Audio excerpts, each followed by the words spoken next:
So we might as well get started. This is a special session, kind of a work session, and there are a few telephone numbers that if we could have them identify themselves so we know who is on, we would appreciate that. We have a area code 801-573-9181.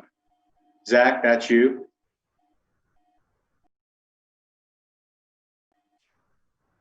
Zach, your audio is not, or your audio is not working.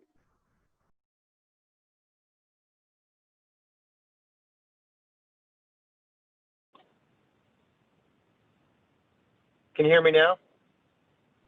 Yes, that's good. That's why the phone number's there. That's my phone number because I dropped my computer and smashed the speaker. So there you go. Okay, that explains it. And I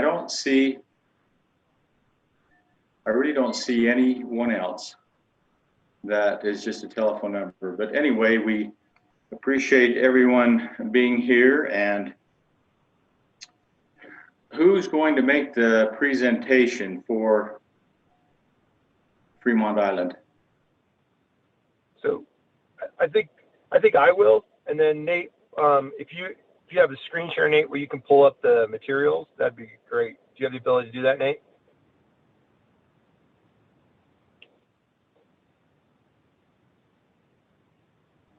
Okay, Nate, you need to unmute as well.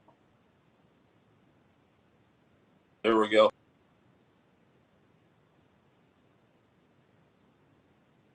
One more time, Nate. Oops. All right, do you hear me this time? There you go. Okay. Yep.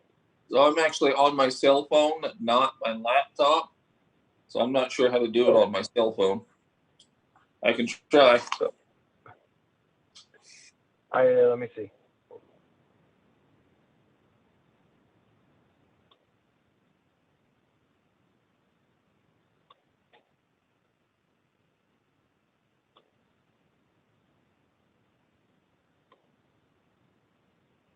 Hey, David, are you about to be consumed by a grizzly? Am I seeing that right? Yes, I'm up in Alaska right now, and this bear is trying to eat me. No, actually, my kid, honestly, he just flew up to Alaska to go in and go fishing for a couple days. How would it be, huh? Well, I think that would be good. Yeah. Probably safer than going to a courthouse in Portland. So. Yeah. No. True Right. that. True that.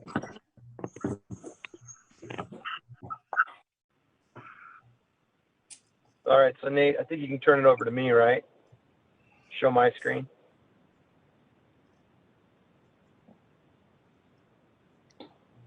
Yes, I'm not the meeting host. The city is, so they'd have to give you the permission to do it.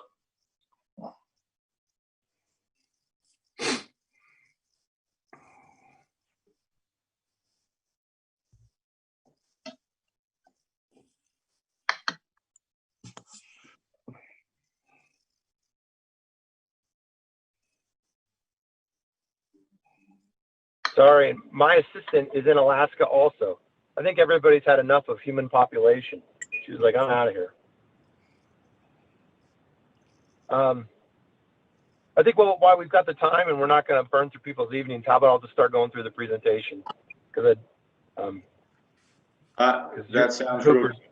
I think we've got a good number of our city council on. I see several members of our planning commission.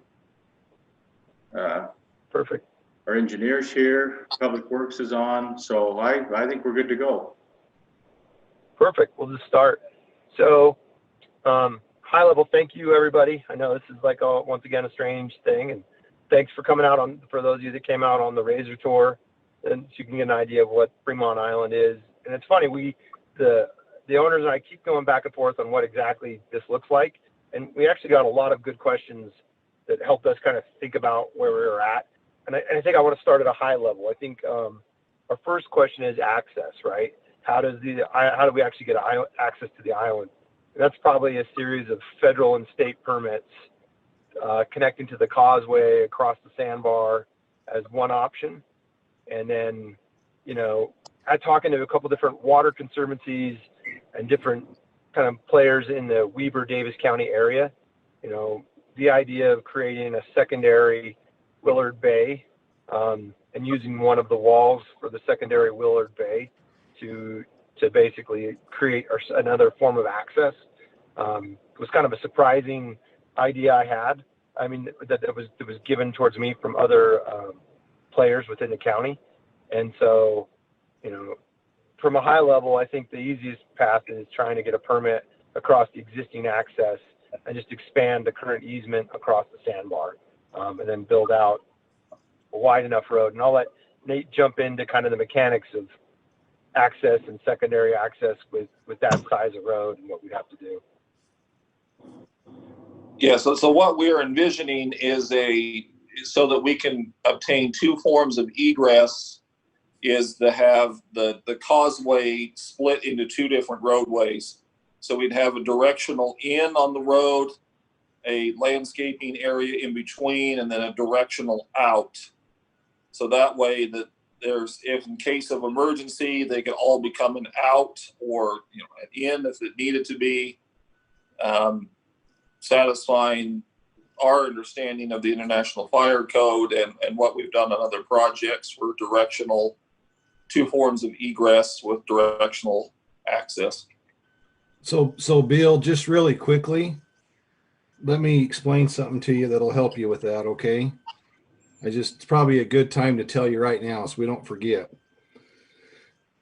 On access, and believe me, I'll work with you, so I'm not saying I wouldn't work with you, but how access works is you need two accesses, right?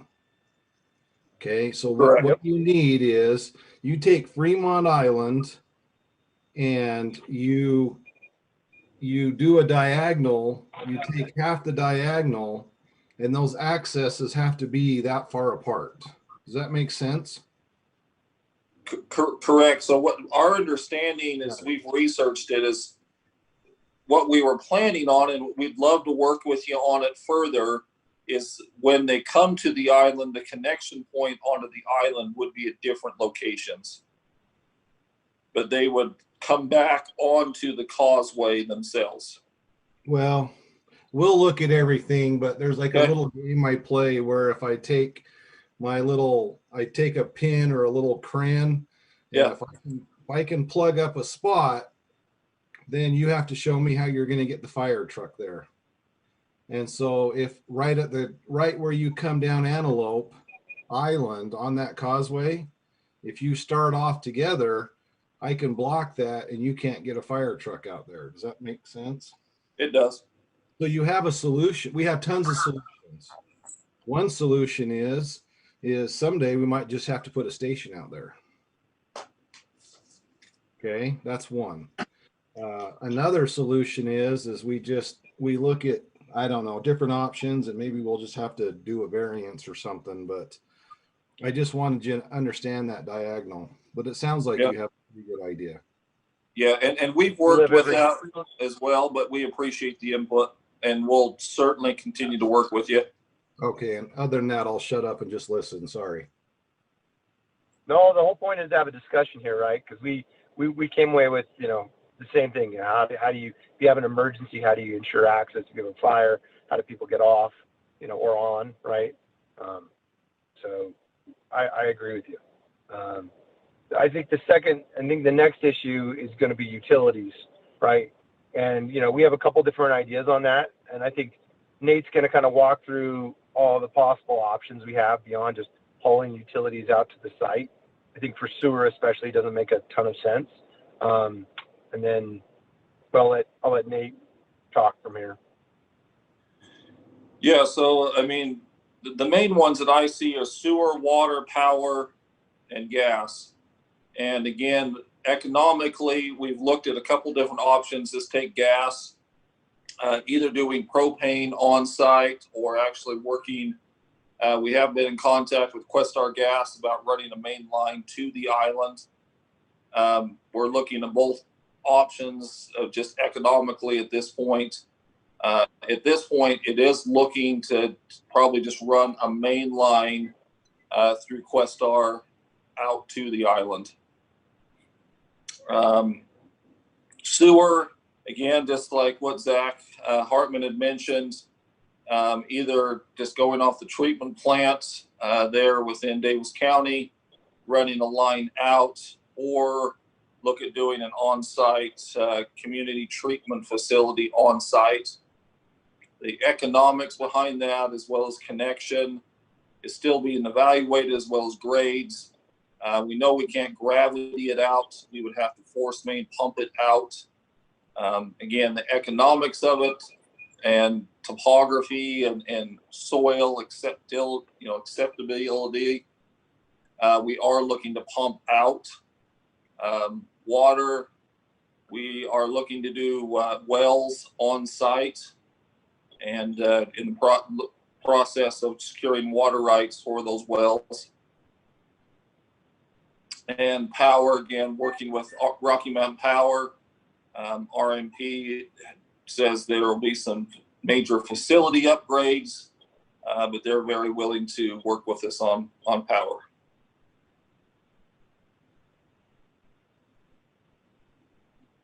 And I think as far as emergency services on site, I think once we have the access and utility issue covered, I think we're gonna have to figure out what that additional cost is, because there may be a special assessment for the people who live on the island. If there's 100 people out there, and that's a pretty big additional cost to cover that extra additional ground. We'll probably figure that's something that has to pass an exaction test. But that probably doesn't make sense to have a big increase in the city's budget to cover, a few, not as many people at the beginning. And so that's probably something that has to be subsidized by the developer as we work through this.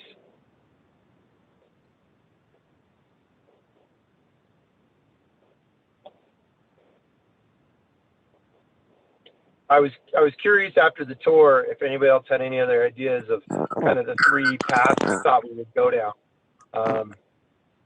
Where we think, is it a true development? Is it a private development? Is it partially conserved? Is it fully conserved?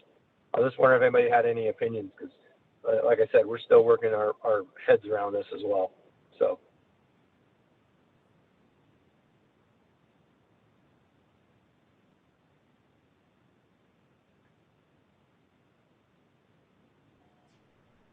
Well, when I have two different thoughts. One, is if something's really buildable, I mean, can you really build something on it that has all the amenities necessary to take care of everyone that's going to live out there? Yep. Which to me is a little different than a developer. Sometimes you have to develop something in order to make it buildable, right? So I don't know if that's making a lot of sense to you, but I look at it at two different. I don't look at a developer as a builder, because it's like two different things to me. Oh yeah. No, So I agree with you 100%. Sorry. Well, so where I was going, well, I didn't mean to take my picture off, but where I was going with that is the development side of things just seems overwhelming to me. I mean, because usually there is some resource, there's a starting point. There's a starting point to where, okay, this is a resource we can develop and it gets us somewhere. That's the part that I'm still looking for. The view was beautiful. Any direction you look, it was beautiful to look at. But when it comes to resources that can be developed, that was way over my head, because I just didn't. That's what you're addressing here with these four areas. But so no, it would take someone to paint a different picture in my mind than what I saw when we went out there, as far as developable resources. That's just my thought. I think that's a really astute view, because in Utah, most of the developers and builders are what I would call subdividers, right? They go out, they buy a parcel, they subdivide it, they create homes. You know, in places like Texas and the Inland Empire, in California, they have, you know, what they're called master plan community developers, right? And really, there's only about 10 of those in the entire United States. And we only have one in Utah, really, and that's Daybreak, right? And Daybreak had to reclaim, you know, $250 million landfill, kind of waste pile cleanup. And they had 4,200 acres to deal with, which is about the same size as the island. And they were able to kind of create everything from scratch when they did it and cover the costs of the remediation, right? And so it is a different person that does this, that comes in and says, hey, you know, we have to have community planning, community programming, sustainable water systems, but we can't take this from the landowner step to where we audition and bring in the best in class master plan community developers until we kind of get a base footing of what's possible. Because most of these players are pretty busy across the country. But in my mind, if we go forward, you know, the partner on this is going to be someone that's done this before, where, you know, we had nothing but a field and then the city came up 10 years later. And that's the way I agree with you. That's the vision someone has to have. And it's not a talent that exists with every developer in Utah.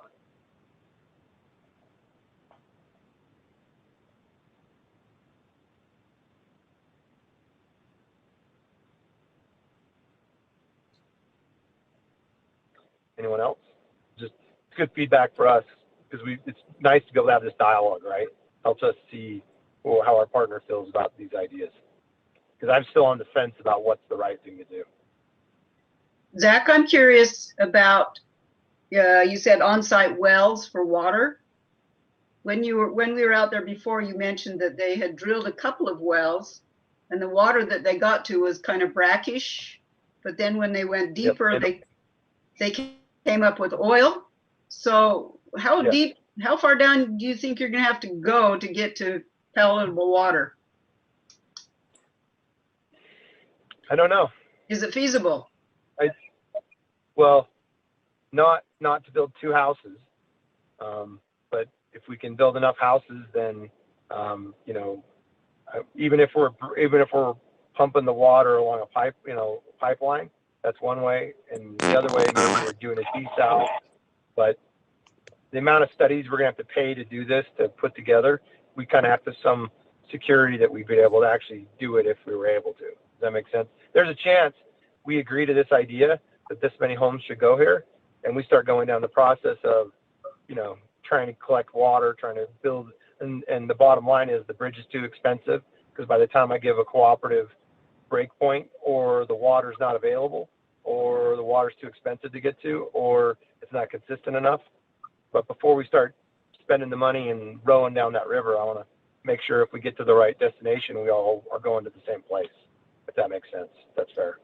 Because it is, your question is, I'm just as concerned about it as you are, right? Well, I understand your analogy. And you said, how many homes are you going to need to service? I mean, obviously 2 houses isn't going to make it worth your while, but how many will make it worth your while? I don't know. I mean, I think the idea is, you know, Daybreak's density is about 5 per acre as on a gross basis, right? Averaged out. And I kind of know what the land residual comes off of that and what their upfront costs were to start that project. You know, and that project worked, and it was institutionally financed with public money, meaning, you know, publicly traded companies, private companies funded most of the dollars, you know, Rio Tinto, and then when they resold it to Värde, and we actually handled that transaction when it was resold to Värde, same thing, that became private money, privately held money that took it over. Okay. That's out there quite a ways, though. Yeah. Do you have an idea, do you have a number that you're tossing around that says, okay, for this to be financially feasible, we need to have X amount of units out there? Yeah, I mean, 5 units to the acre across the site. And Nate, we're like, what, 3,500 acres? Correct. Yeah. When we went out there with Mayor Green and with Mike, the past planner at the city, Yeah, we were talking numbers right around 10 to 12,000 homes. 10 to 12,000 homes? Is that what you Correct. said? Yep. Units. Yes. Units. Units, Yep. units. So whatever form that unit takes, but yes, 10 to 12,000 doors.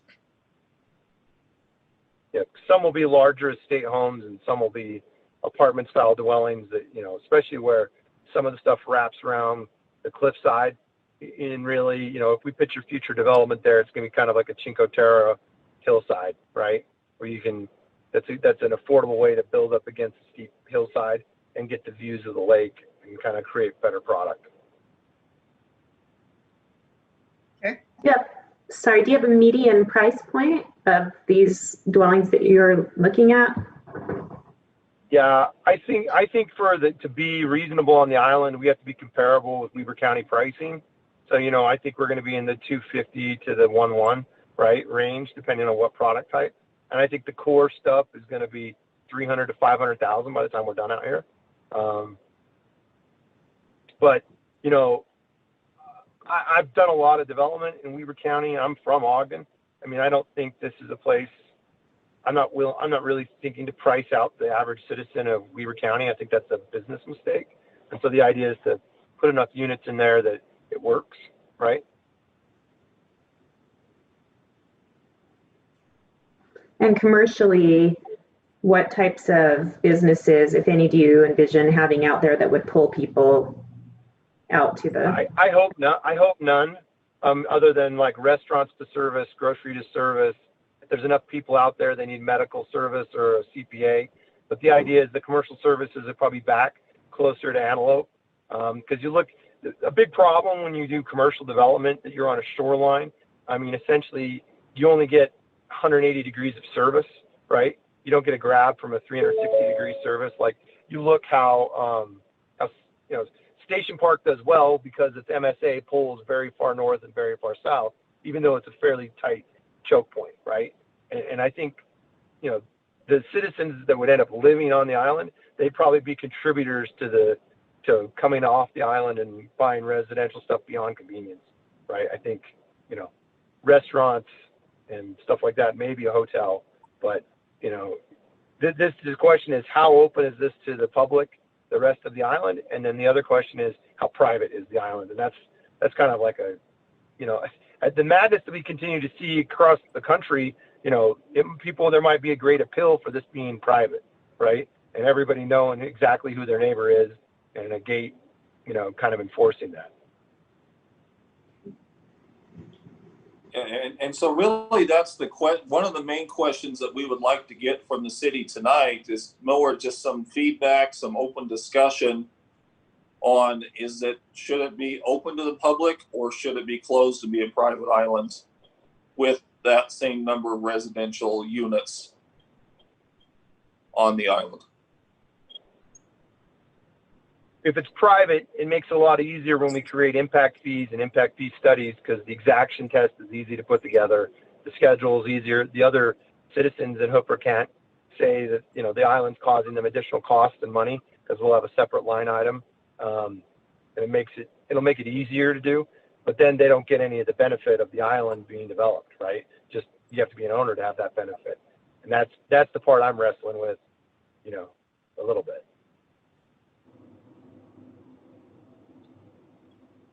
So you're saying if the island is designated as private and a gated community per se, then the impact fees to the remainder of Hooper citizens would be less because the impact fees would be absorbed by the owners or the people that dwell on the island. Yeah, I'll give you a good example. So at Daybreak, if you sell a home that's the exact same size in Daybreak and you go walk 15 feet into Anthem, which is not part of Daybreak, the impact fee stack is about half for Daybreak. But in exchange for that, Daybreak has to pay for a bunch of other things that they're in charge of because they're in charge of it, right? It's their responsibility. And it's kind of what was created in their development agreement. There's an advantage at the end, but there's an expense up front.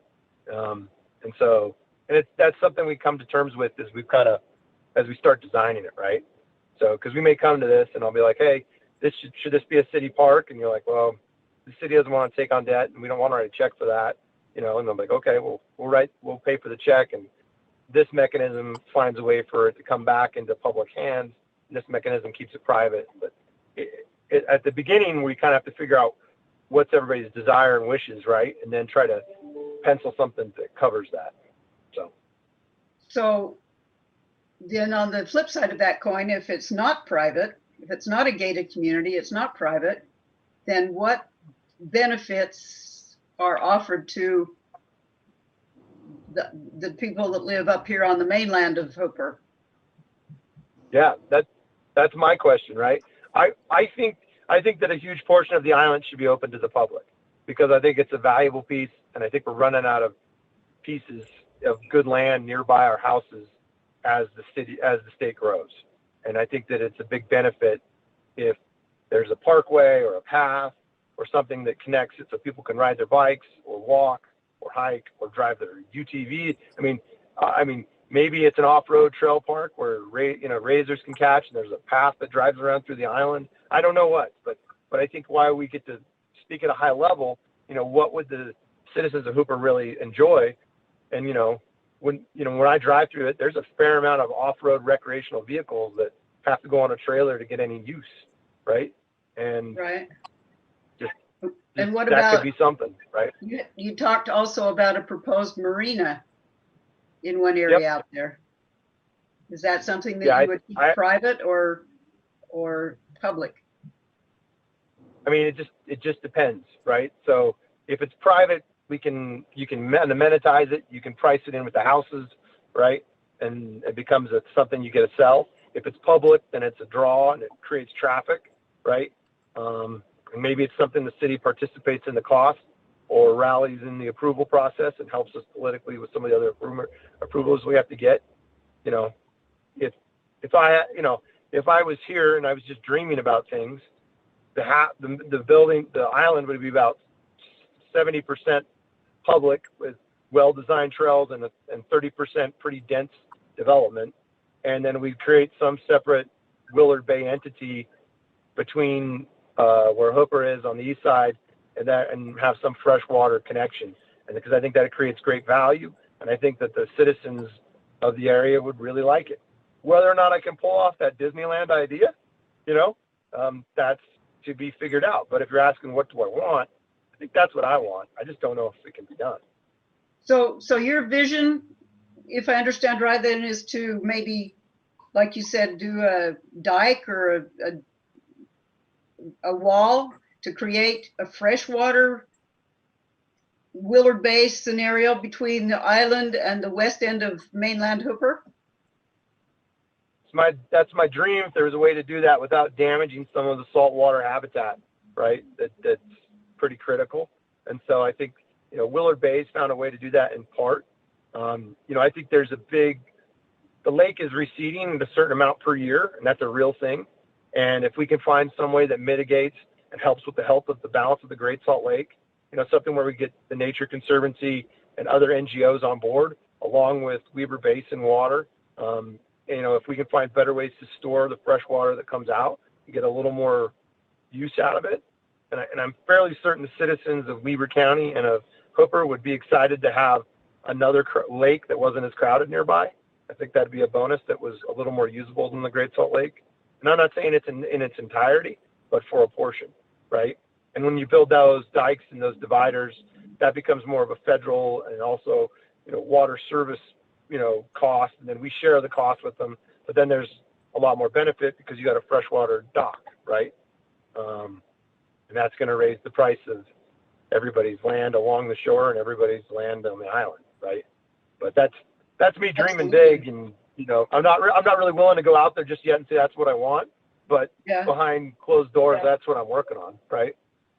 Well, absolutely. If you were able to create freshwater waterfront properties, I mean, that is a dream big. And I get all the non-governmental agencies and environmental groups to get on board with it because we sustained the water levels that are declining, that are destroying all the habitat. That would be a double-double. But because of all the work we did on the inland port and some of the final settlement work we're doing with National Audubon, I feel like I've got good enough relationships with those groups that they, you know, under the right deal, they might get behind it.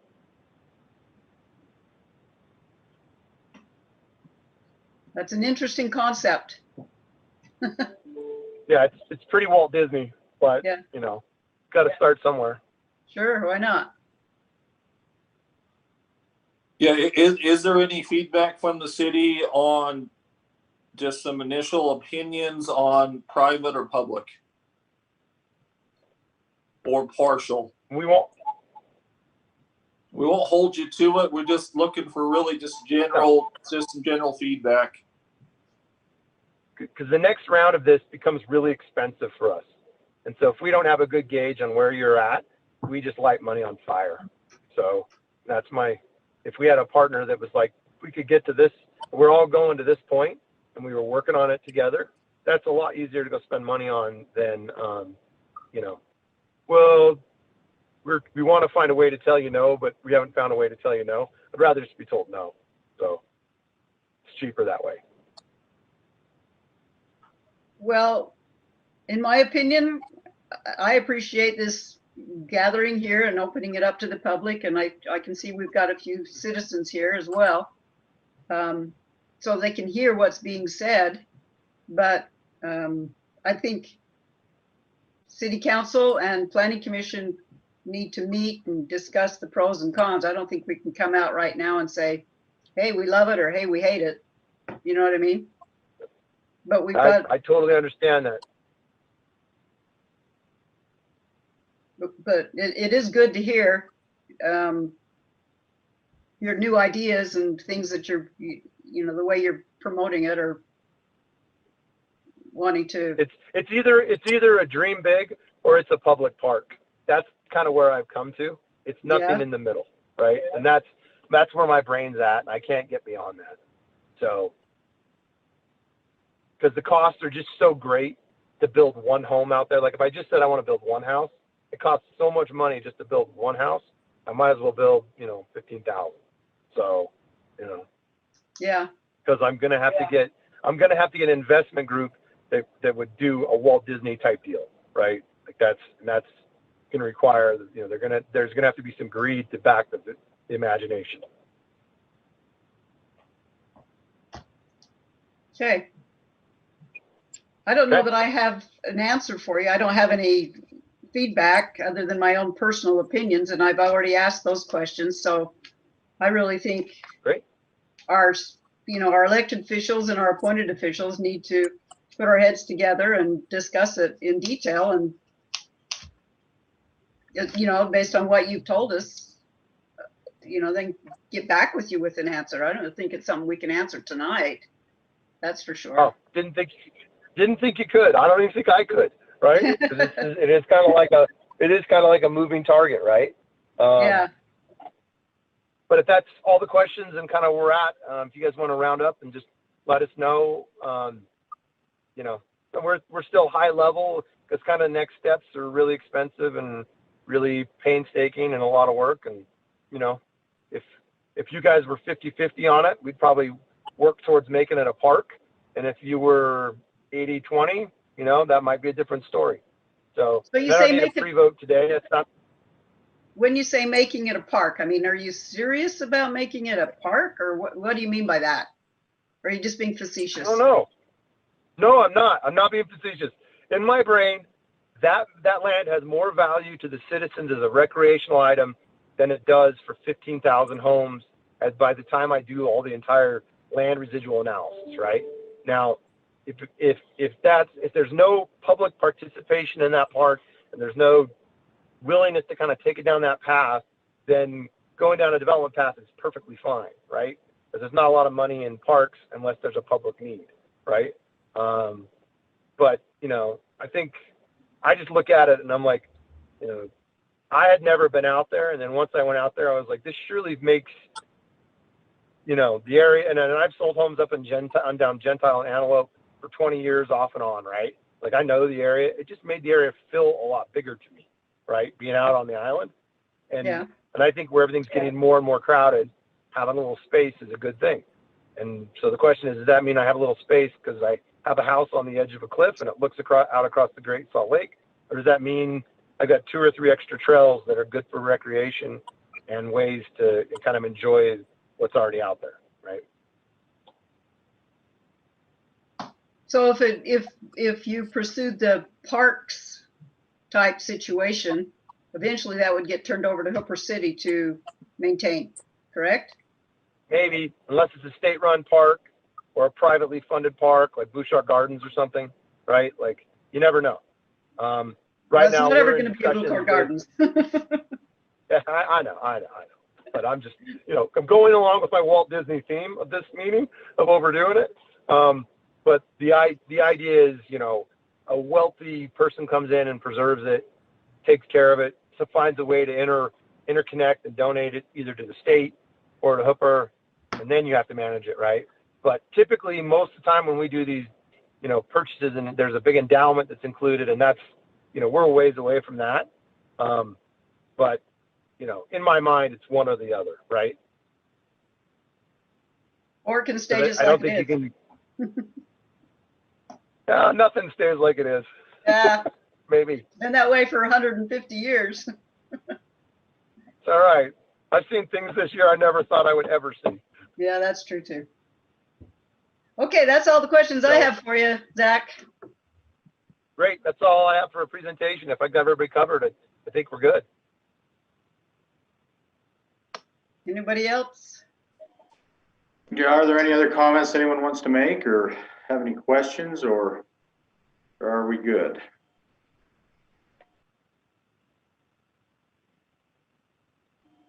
Okay, seeing none, I take that as we're good. Everybody's had their questions answered. I think it's been a good discussion. I think it's given us an idea of we've narrowed it down to two ideas, right? Either kind of a park or a place to live, one or the other. So I think, okay. All right, so having said that, are there any other questions? If not, we'll just, I guess we'll conclude. Thank you, everyone. Okay, thank you, everyone, for being on. Mayor, Yes. what would be a realistic time that we could get some feedback from the city?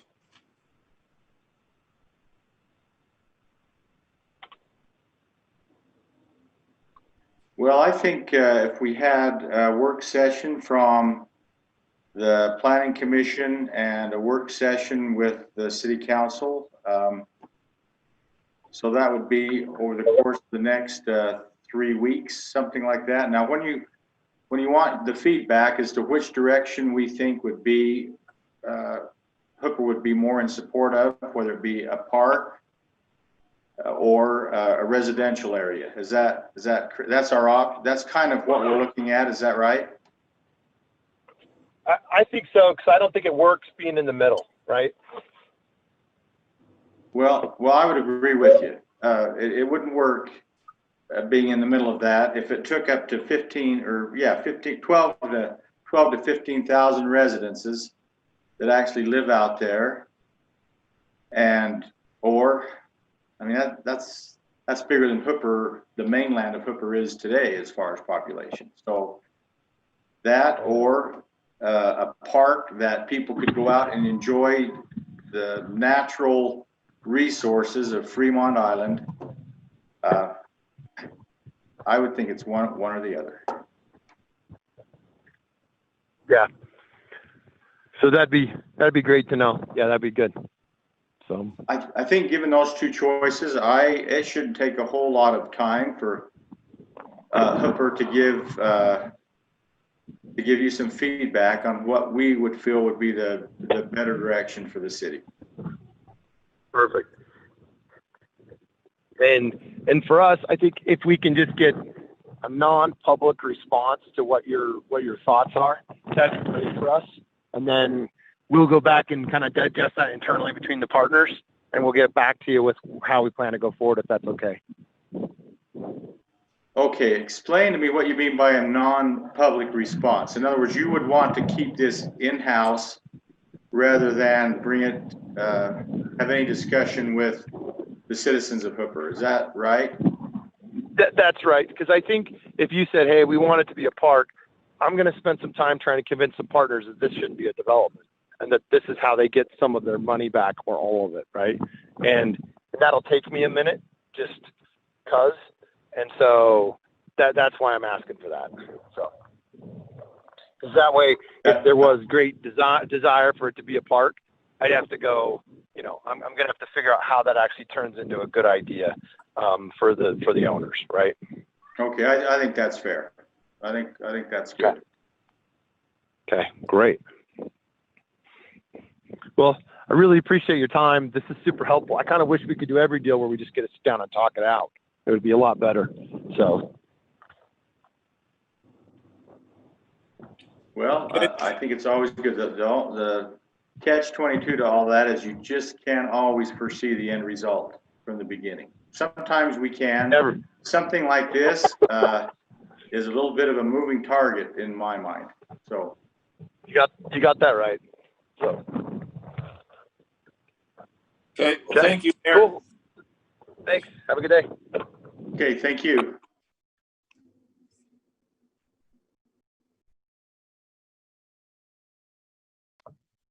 Thanks, everyone.